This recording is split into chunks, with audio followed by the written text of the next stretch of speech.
Hello,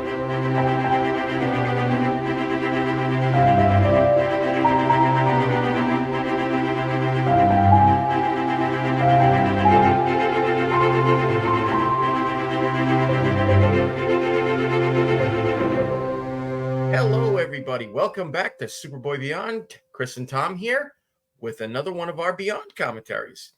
Today, we are going back to the 1950s. So get your black and white ready. Yeah. And we are doing the man himself, George Reeves. And we're going to do episode 1 of The Adventures of Superman, Superman on Earth. Yeah, which is notable because it's also the first time I think that Krypton was depicted on screen. Because I don't remember Krypton really, apart from, I think in the intro, Krypton explodes or something in the Fleischer cartoons.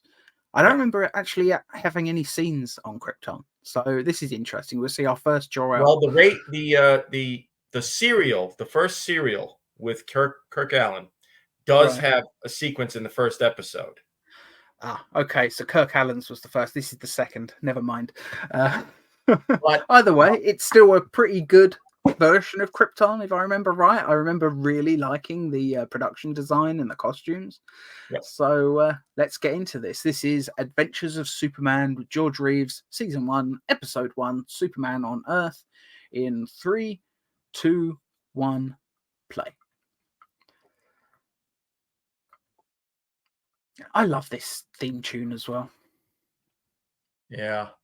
I mean, just this opening sequence is so great. You know, you talk about the only thing that I would complain about with the opening sequence, I just wish that the quality of the recording for the music was just a little bit higher.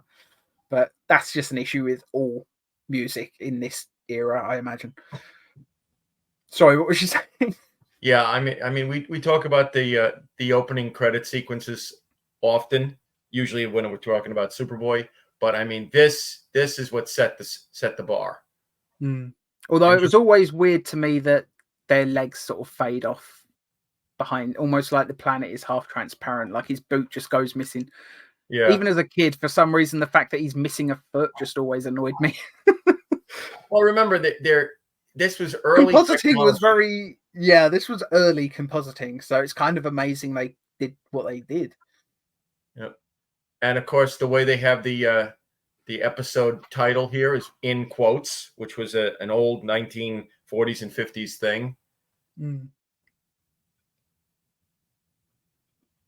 I'll tell you what, I mean, okay, the space shots don't look super realistic, but it's not bad. Like, I have to wonder, like, are these like actual like telescope images that they had from like early, they must have started, like, astronomers were already doing stuff like that like years before. I wonder if those are actual photos that they had.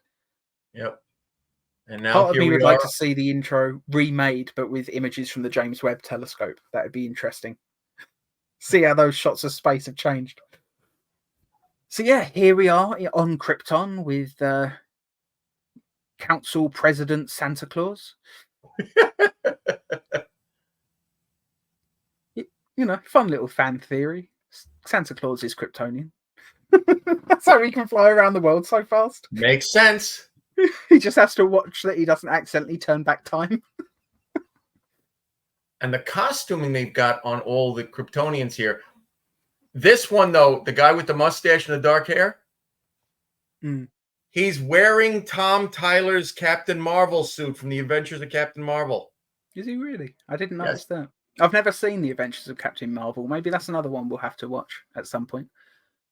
Yeah, I love the costumes. They've given Krypton, it's both retro futuristic in its style, but the costumes are also vaguely medieval looking, which is odd. It's almost like past and present combined. And I can see the lightning bolt on his chest now. They've just added a thing around his shoulders. Yeah, it's almost like for some of these guys, it's just like they just took stuff out of the whatever they had. Whatever they had lying around. A lot of them look very, very, Civil War uniform-ish. Some of them look space. Definitely. Some of them look, medieval, as you've said. and then you've got Captain Marvel's uniform. Yeah. Like that guy sitting behind Jor-El right now, like he's literally dressed like a Civil War sort of style uniform. It's got some modifications, but yeah. I wonder whatever happened to that drawing. Someone's still got to have that, surely. Like you wouldn't throw that away. And I do like the actor that's playing Jor-El as well. I think he does a very good job. Plus, his hair, like how curly it is, like he definitely looks like he could be the father of George Reeves, who's probably the most curly-haired Superman we've ever had, until maybe Cavill, but then they straightened his hair for those films. And it is fun as well because obviously a load of people for a long time just had this singular vision of Jor-El as this old man because of Marlon Brando's white hair. But obviously in this, he looks the age that he would be as a new father. Sort of, he's in his sort of 30s, maybe getting close to 40. Back in that time period, that's probably pretty normal. Yeah. And then it took until... I guess it took until Russell Crowe in Man of Steel before Jor-El became younger again. He was just an old man for a long time. Yeah, I mean, look at all the Jor-Els we've had between Marlon Brando and Russell Crowe. Yeah, we had George Lazenby. We had David Warner. Yep. What's his name from Smallville? Oh God, I feel really bad for forgetting his name. Julian Sands. Julian Sands, yeah. He was great. Obviously, we had Tom Welling play a young Jor-El in that, but that doesn't really count because that was a different sort of thing. Yeah. I can't think of who else has played Jor-El. I don't know. Has Jor-El even been announced who's playing that part for? I don't think that James Gunn is having Jor-El. Because I know that what's his name, Kurt Russell, said that he would love to play that part, and I think he would be a damn good Jor-El, especially if he had that full beard that he had in Guardians 2. I don't know. I think he'd be a pretty great Jor-El. But yeah, I don't think it's confirmed or anything. I think it's just something he said in an interview. Yeah, and plus, Martha in it though. Yeah, James Gunn has said that we don't need to have the origin yet again. Everybody knows Superman's origin. True, but we also know that the Fortress of Solitude is in the film, so there'll probably be a Jor-El hologram at the very least, or a statue. Maybe a statue, yeah. That'd be fun if it's just a statue of some actor that's not in the film.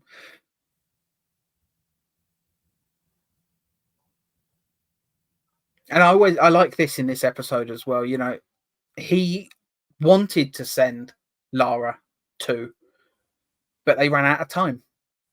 They had to make a choice. You know, both of them together probably won't make it. The kid on its own will. Yeah, and the interesting part is that this is only a few years after the Kirk Allen serials. In the first episode of the serial, the Jor-El in that says, "We'll put you in the ship," and she says, "No, we'll put the baby in the ship." So Jor-El didn't even want to save the kid in that version. It was about saving his wife. That's interesting, but I don't know if I like that. Yeah, that's the kind of like the change in this, and I love how emotional she is. Like she actually has tears rolling down her face. Like she's other versions of Krypton's destruction, they tend to be very stoic. And well, Susanna York did play it very emotional when they're putting Kal-El, or as Marlon Brando put it, Kal-El. Kal-El of Krypton.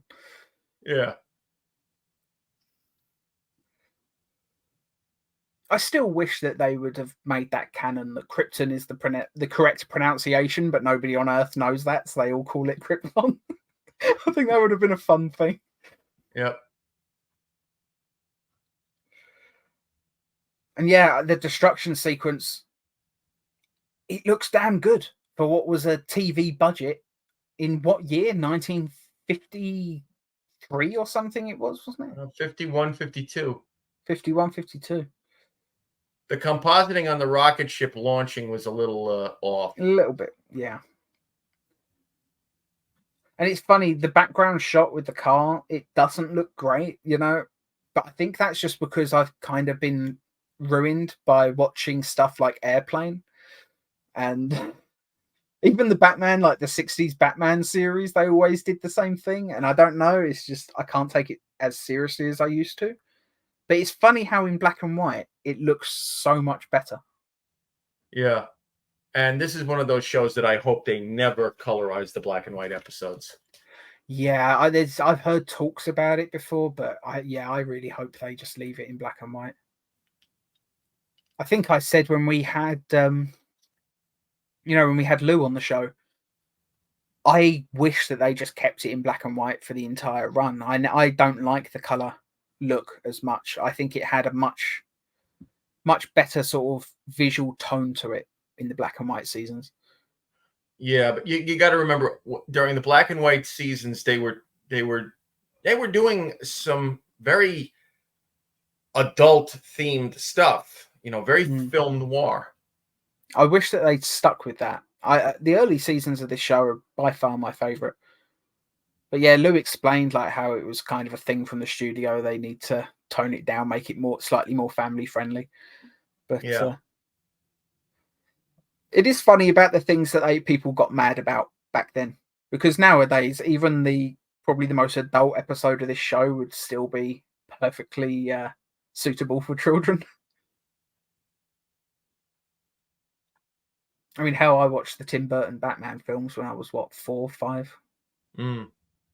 Didn't do me any harm. It wasn't until much, much later that I realised how horny Danny DeVito's Penguin is. All that stuff just went straight over my head as a kid. But he spends literally the entire film just playing it like he's just super horny. It's the funniest thing.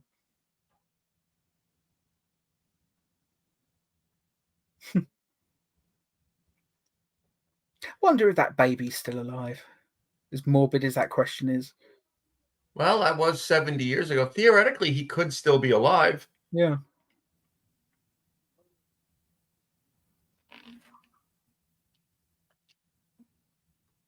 That's a question we'd have to ask Lou if he knows.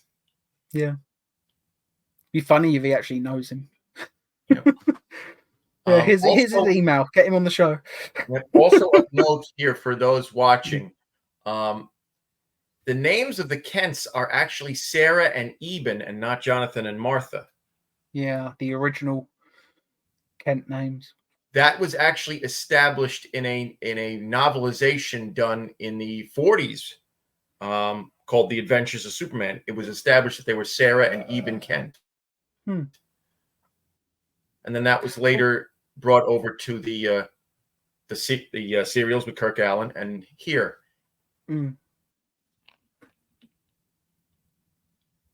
And I've got to say, I think the kid that they got to play young Clark is just absolutely perfect in this role. They got someone that looks like George Reeves enough, but I don't know. I just think he's good as a young Clark.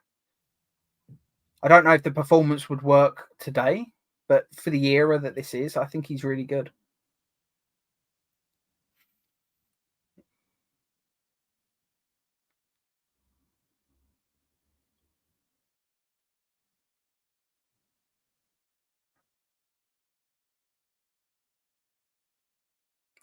Did they alter his voice, or is that just his voice?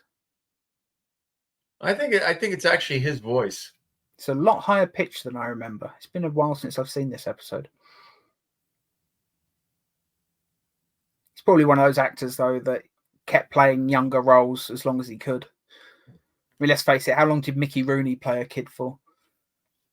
He must have been in his late 20s by the time he finally stopped. Yeah, maybe early 30s. I remember they even made a joke about that on The Simpsons. Oh, yeah, when he wants to play Fallout Boy for the Radioactive Man movie. Jiminy Jellicers. Sorry. One of the best episodes ever.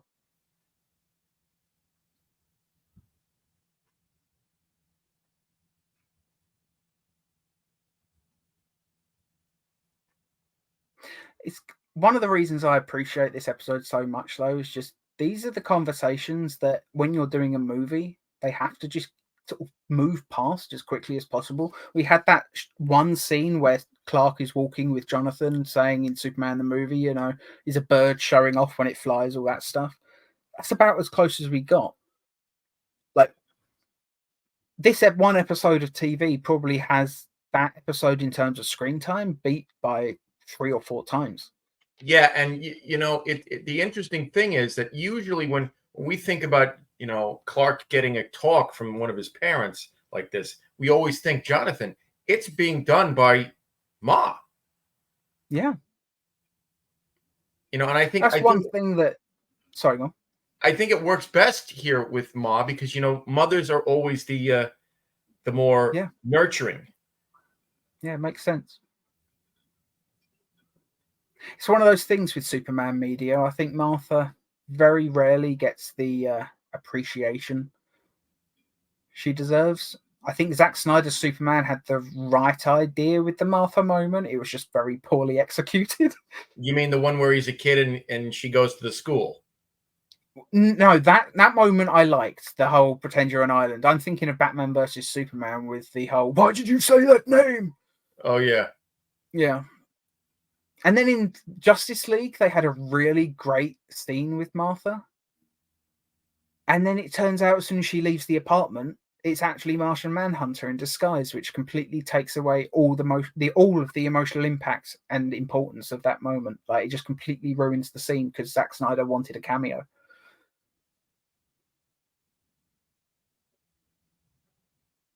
They're good as Jonathan and Martha. Well, I say Jonathan and Martha, Eben and Sarah.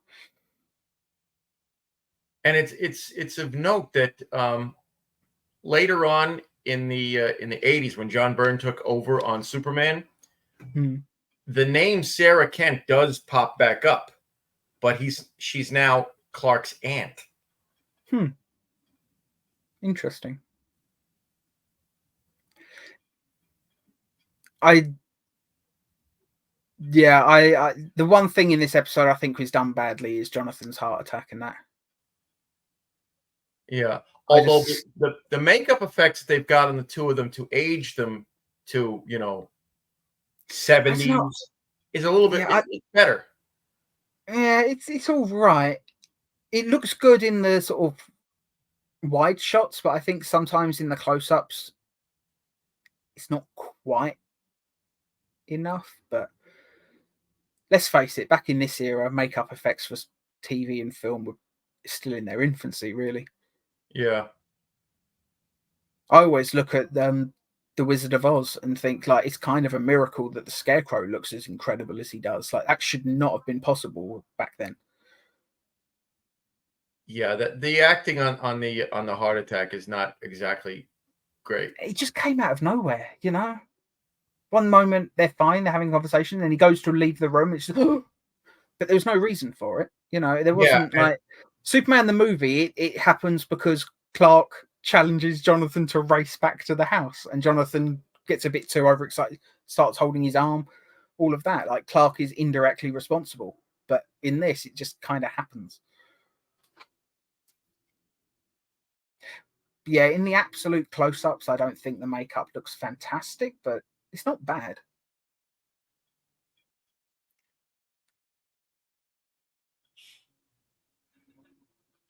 And George Reeves is just great, you know. He's not even saying anything in this scene, but the amount of you can just the emotion on his face as he was listening to Mar, like it's yeah, does a great job. And this is the first establishing in media of Smallville, because I don't think it was ever mentioned the name of the town in the serials. No, I don't remember it being. And there was no moment in the Fleischer cartoons when he went to Smallville either, as far as I remember. Did Kirk Allen not have any Smallville stuff? No, I don't recall it being mentioned that it was Smallville. I'll have to rewatch it later on today.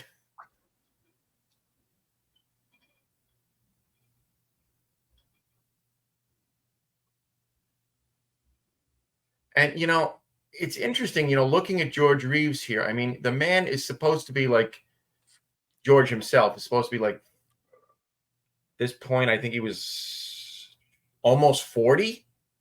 Yeah. He doesn't look like he's almost 40. He looks like he's maybe 30? very early 30s. Yeah, 30 to 35, I would say. As the show goes on, he does start to look younger. I mentioned to Chris before we started recording, once it gets to color, you can start to tell at a certain point that his hair is beginning to thin. Yeah, part of me just thinks they could have fixed that if they just dyed his hair black. It probably would have just darkened it enough that it would have hidden some things, but I don't know, maybe it would have made it worse. I don't know. And I can never remember the name of the actor that plays Perry White here, but I think he's just fantastic. Just the image of him on all the phones, just frantic and angry, like it's totally Perry White, Yeah.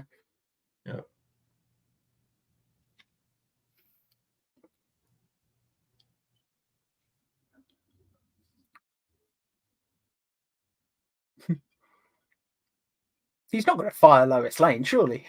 I want to fire a reporter, not hire one. Send Lois in.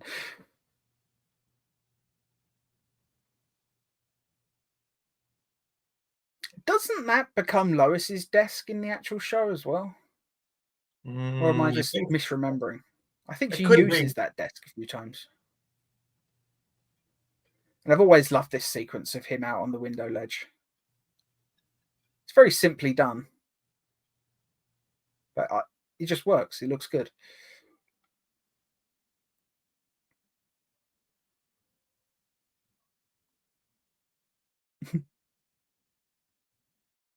Like it does. It looks good, doesn't it? I know it's just probably a painting behind it, but it looks good.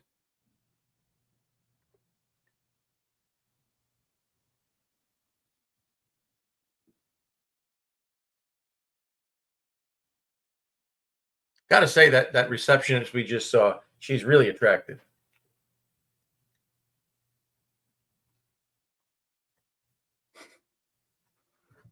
And let's face it, Jack Larson, just fantastic as Jimmy Olsen. Although even he looks a little bit older than he should.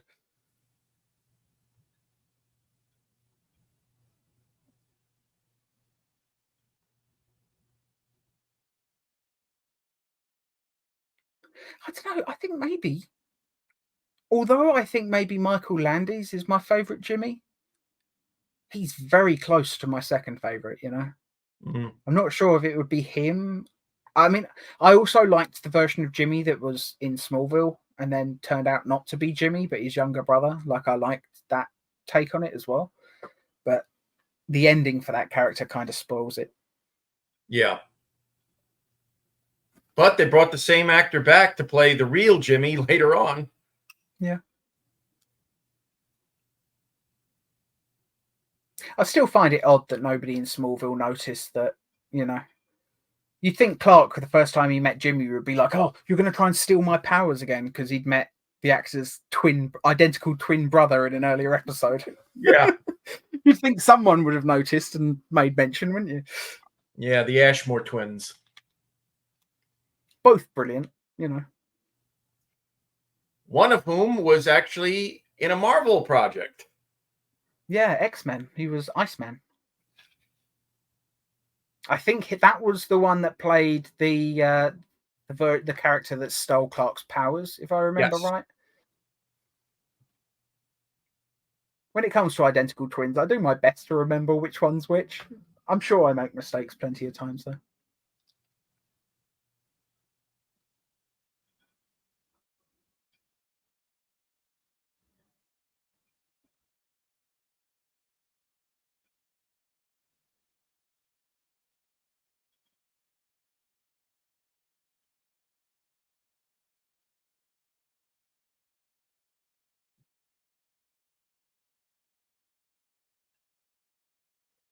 I'd like to know who this extra reporter with them is.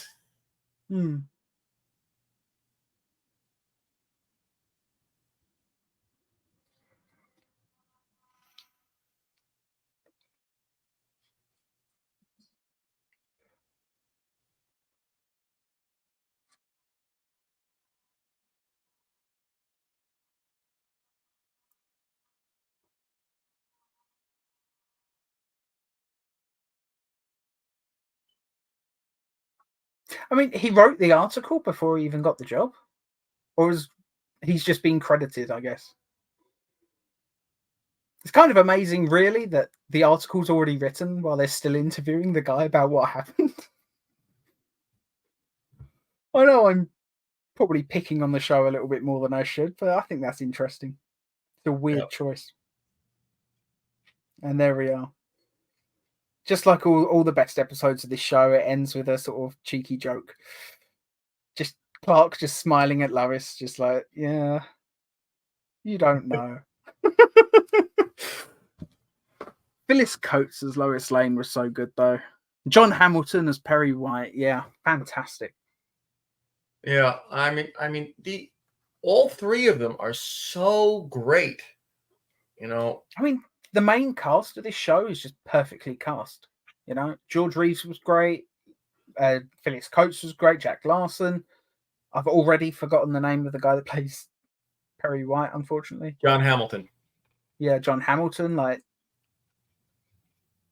I wouldn't change a thing about any of those actors. Like, I wouldn't take any of those actors out and replace them. Like, there's some shows where I absolutely would, if I could.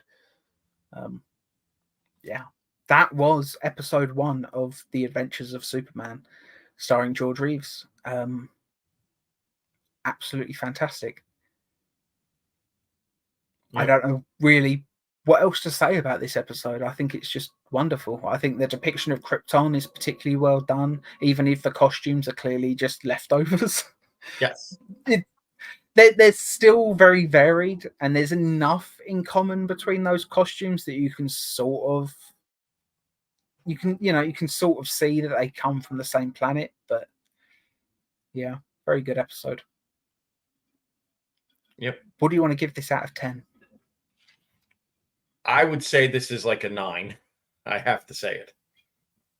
Yeah, you know? I mean, it's the first episode of this show. They've set up everything they needed to. I thought the way Clark got the job at the Daily Planet is great. That scene where he's walking along the window ledge is great. He's just so casual about it. He's got his hands in his pockets, and he's just, yeah, it's great.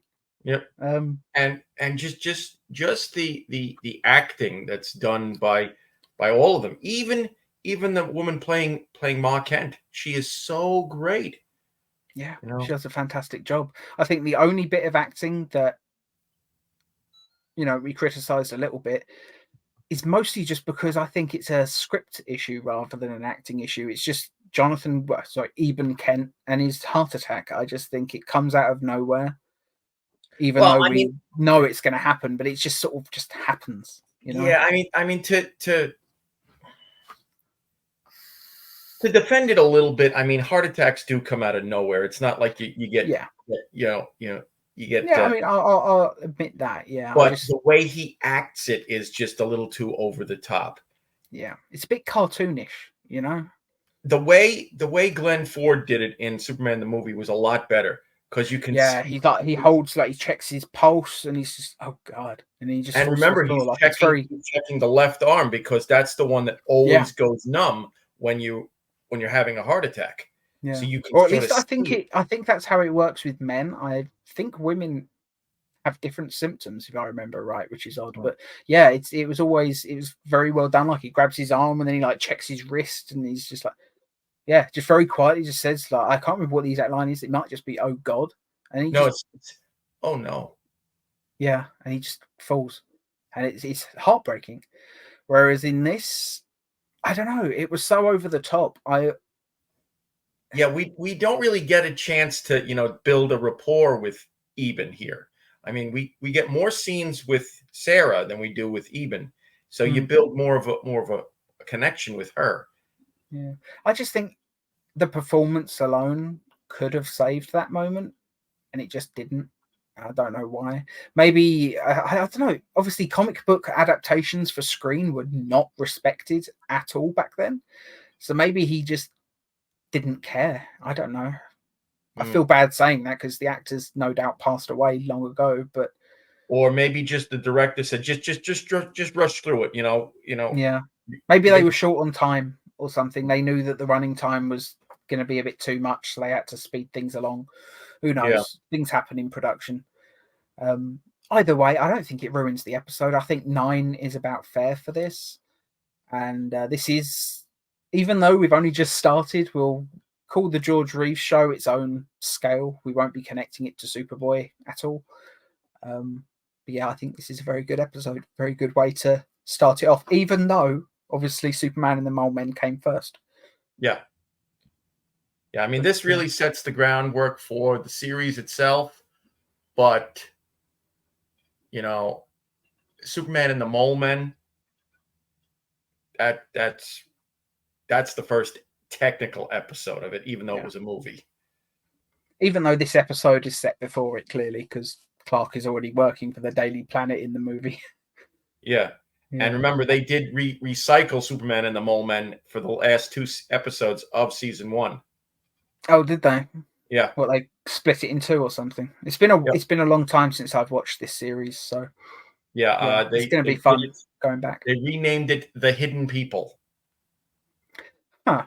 And is it just like a re-edit, or is it literally a remake? No, it's a re-edit. They just cut it in half. I mean, it makes sense. You know, it's only an hour long. As far as movies go, it's about as short as you can get. I think nowadays, if something's under an hour, they don't even classify it as a movie. I think the rules have changed slightly. But yeah, either way, 9 out of 10. Great introduction, even though it's not technically the introduction. Maybe at some point soon we'll have to watch Superman and the Mole Men. That would be fun. Yeah. Thank you all so much for watching. Bless you. Thank you. See you next week. Goodbye.